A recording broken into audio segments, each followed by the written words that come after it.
بتحس ان نفسك قصير وبتتعب بسرعة جدا بعد كل تمرين، تلاقي جسمك متخشب وقلقان من الإصابة. الفيديو ده ليك، تعالى نعرف الحل. لو انت عاوز عضلة اكبر وشكل افضل وامان اعلى، خد وقت، العب باوزان اخف وابطأ، دي هتبقى فورمة دايمة وهتتبسط منها اكتر، واهم حاجة ما فيهاش اصابات. فانت لو بتروح 5 ايام في الاسبوع، خليني افاجئك واقول لك لو انت راح كل يوم هتروح 356 يوم في السنه، يعني حوالي زياده ب 100 يوم تقريبا، يعني زياده في مستواك 70% انت مضيعه على نفسك. ودي ترجع لان الجسم ما يعرفش يعني ايه راحه، الجسم يعرف بس اللي هو متعود عليه. عودته على تمارين يومين هيبقى متعود عليه. عشان كده اصعب وقت بتمر بيه لما بتكون بتكسر وزن او بتغير في تمرينك. بالنسبه لجسمك الليل كفايه قوي عليه. وده مش كلامي ولا كلام حد عالم، ده كلام كابتن اسلام في انترفيو. What do you do for recovery? We just go home, sleep good, eat clean, good food, you know. عشان جسمك يعوض اي هد، دي هتبقى فورمه دايمه وهتتبسط منها اكتر، واهم حاجه ما فيهاش اصابات. لو عايز تفاصيل اكتر اكتب لي في الكومنتات بعد ما تعمل سبسكرايب. النوم والاكل كافيين قوي ان هم يعوضوك عن اي تقطيع في العضلات. عاوزك تقلب تمريناتك كلها، يعني بدل ما بتبدا بالبنش بريس وتخدم بالترايسبس، لا، عايزك كل سيشن تفنطهم لي كلهم. مره تبدا بالبنش بريس، مره تحط تمرين سكوات في نص يوم الشيست. طب ونعملها ازاي؟ انك تروح كل ايام السنه بدون ما تحس اي تعب تاني يوم. اقصد التعب اللي انت بتستناه كل يوم بعد التمرين، التعب ده المفروض ما تحسوش. لكل الناس اللي بتسأل عن الكور، عملت لكم فيديو من 7 نقاط، من اول يعني ايه كور وايه هي عضلاته اصلا. فاعمل فولو عشان اول ما ينزل يوصل لك. ودي قناتي على اليوتيوب، اعمل سبسكرايب وفعل الجرس، واكتبوا لي في الكومنتات عايزين موضوع الفيديو الجاي يبقى عن ايه. في امثله لتمارين انت ممكن تعملها سواء في البيت او الجيم او في الرياضه بتاعتك، لحد لو انت محترف وحاسس ان الكور مش شغال معاك وحاسس ان جسمك تقيل على الارض، انا متاكد هيفيدك، هتحسن الكور بتاعك جدا. تبقى نازل السلم بعد يوم اللج تعبان جدا. الغلط هنا من الدعايه الغربيه اللي صدرت لنا النموذج ده من التمرين والعلاج، رغم ان في امثله كتير بتثبت عكس ده تماما، زي حبيب واسلام لما دمروا كل المقاتلين الغرب في اليو اف سي، وامثله غيرهم كتير في الرياضات وحتى الانظمه العلاجيه. فلو انت عايز تعرف اسلام وحبيب بيتمرنوا ازاي، اعمل سبسكرايب وكومنت وكمل الفيديو. هنتكلم عن الفرق بين التمارين الغربية التقليدية وتمارين الاتحاد السوفيتي وشرق اوروبا. في الجيم التقليدي اغلب الناس بتعتمد على ضخ العضلات عشان يكبروها بسرعة، وبيعملوا تمارين كتير فيها عزل لكل عضلة لوحدها، والنتيجة فعلا عضلات شكلها كبير، لكن الجسم في الاخر بيكون ضعيف في التحكم والتوازن، واصابات المفاصل مفيش اكتر منها. لكن لما تيجي تبص على شرق اوروبا بيتمرنوا ازاي، يعني اولا بيتمرنوا اهم حاجه التحكم الحركي، الكنترول. التمارين مش بس قوه، لكن بتعلمك تتحرك صح، تكون فين وامتى. كل مفصل وعضله بيتمرنوا بوضع دقيق.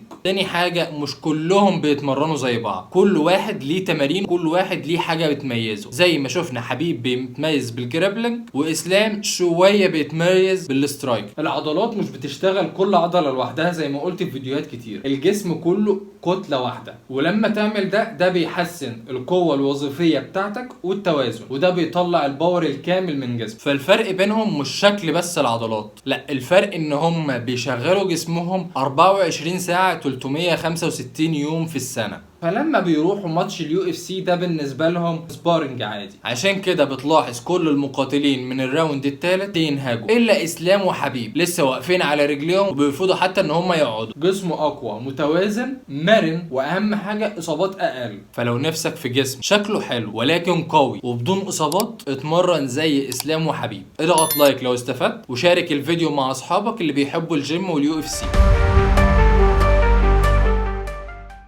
المنظومة فيها خلل، وزي ما قلت في فيديو قبل كده، اللي دخل لنا المنظومة دي هي الدعاية الغربية، أرنولد وشلته. فبدل ما تلعب 5 أيام وتوفر لجسمك يومين ترتاح فيهم، اتمرن كل يوم ونام صح. الفكرة كلها في خفض الشد، يعني بدل ما بتلعب 100% في مستواك وبتروح تكسر الجيم زي ما بتقول، لا، العب 60%. لو عايز تعرف يعني ايه شدة اكتب لي في الكومنتات.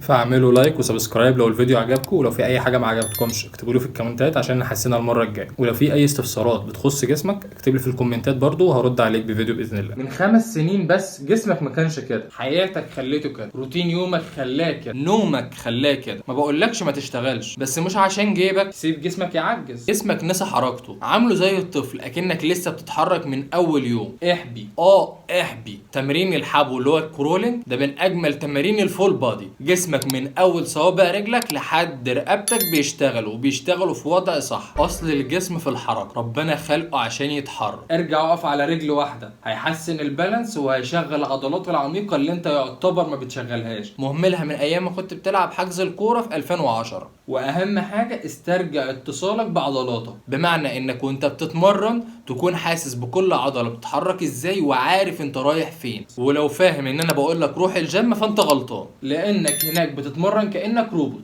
مفكر ساعه الجيم هتغير لك ال 24 ساعه. هقول لك على معلومه اول مره تسمعها وتغير من شكل تمرينك تماما. قلل وزن والعب ابطأ ببطء، بمعنى انك لما تختار وزن اخف وتتمرن ببطء العضلة بتشتغل طول الوقت، وده بيزود التوتر العضلي ويخلي العضلة تكبر بطريقة اذكى بكتير وبدون اصابات.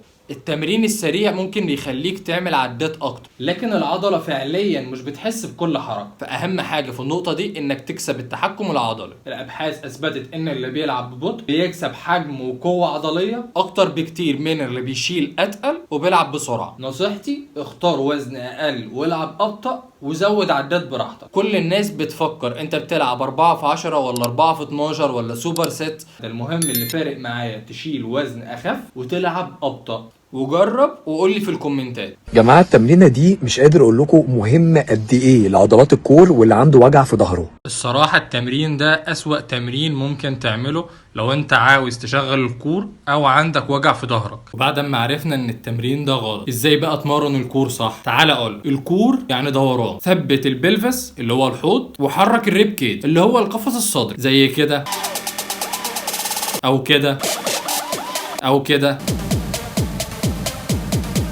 عملت ميني كورس عبارة عن فيديو واحد على اليوتيوب بيعرفك يعني ايه كور، ازاي تمرنه، ولو عندك آلام ازاي تتخلص منها. لو مهتم اكتب لي كور في الكومنتات وانا هبعتهولك. يعني ايه كور؟ هنسأل شات جي بي تي، هنقول له يا استاذ شات العضلات بتاعت الكور دي بتعمل ايه وهي مين؟ هيقول لنا كور ماسلز بتحافظ على العمود الفقري في مكانه، بتنقل القوة، بتحسن البالانس، بتتحكم في الموفمنت. هل الكور ليها علاقة بالابس اللي هي عضلات السكس باكس زي ما مشهورة بيها؟ شات جي بي تي لوحده قال لا، كور مش ابس. طيب هي الكور ايه بقى؟ عضلات الكور دي زي الحيطة اللي بتشيل السقف. السقف هو دراعاتك هو رجليك، فلازم يبقى فيه خطين من الجنبين عشان السقف يبقى ثابت عليهم. فايه هما الحيطين؟ حيطه من قدام اللي هي الابس، والابس فيه ابس عميقه وابس متوسطه وابس اللي بتبقى ظاهره اللي هي 6 باك. طب وايه الحيطه الثانيه؟ الحيطه الثانيه اللي هي العضلات بتاعه الباك، مش الباك اللي انت بتمرنها في الجيم، عضلات صغيره جدا ماسكه الفقرات في بعضها. وعضلات الجلوتس من العضلات المهمه جدا للكور. نيجي نبص من حوالي 50 سنه فاتوا، من قبل ما فكره الجيم تبقى متاصله زي ما هي موجوده دلوقتي او زي ما ارنولد اخترعها وثبتها الكوكب كله. السوفييت كان بيدربوا المحاربين بتوعهم ازاي، او حتى رياضيين. القواعد دي كانت قواعد ثبات، لمبر ثابت، اي موفمنت بتيجي من الهب. عشان تطلع اكبر فرصه عندك لازم يبقى عندك ثبات، عشان يبقى عندك حركه قويه لازم يبقى عندك ثبات قوي. الفكره النهارده ان الكور بتاعك مش ضعيف من اللاشيء، الكور ضعيف بسبب افعال انت عملتها على مدار السنين اللي فاتت. فلازم نغير الافعال دي عشان نشوف نتيجه مختلفه، نشوف تحسن في الالم وتحسن في القوه بتاعتنا. طيب ازاي نشغلها؟ لو عضلات الكور بتاعتك ضايعه تماما، المفروض الكور يعمل ايه؟ الكور بيثبت في مكانه زي الفيديو ده تماما.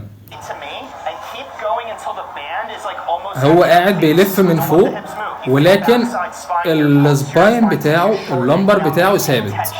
والوقت هنشوف فيديو رائع من مدرسة فانكشنال باتر. لو كنا نشوف هو بيتني الجذع بتاعه ولكن محافظ على اللمبر سباين، حتى لما تنى مفصل الحوض فضل محافظ على اللمبر سباين ثابت في مكانه عشان يتني الجذع. بس ده الصح، الجذع مش مطلوب منه يتنى، ظهرك مش مطلوب منه يتنى. عندنا مفصل الحوض بيتحرك في كل الاتجاهات. طب ازاي بقى ننقله للحياه اليوميه بتاعتنا؟ يعني وانت بتقف تبقى متاكد ان انت مشغل الكور. متاكد ازاي؟ ان حوضك ما راحش في اي اتجاه، ما تقلبش لقدام وما تقلبش لورا. اغلبنا بيقلبوا لورا. اتاكد انك محافظ عليه في وضع الثبات. المشكله لو انت شخص بتروح الجيم، يعتبر الجيم عدو الكور، لانه بيعتمد انك بتخرج فورس قويه جدا في اتجاه مش اتجاه الجسم الطبيعي، فالجسم ما يعرفش يتصرف في الوضع ده، فبيضطر يعمل حركات غلط عشان يرضيك انت. زي حاليا هو بيعمل لات بول، اوكي، بس ايه المشكله؟ المشكله ان هو في نص الحركه عمل ارش. كلنا بنعمل كده وكلنا عملنا كده، ده غلط. اللمبر سباين لازم يبقى ثابت في مكانه في اي وضع في اي مكان باي شكل.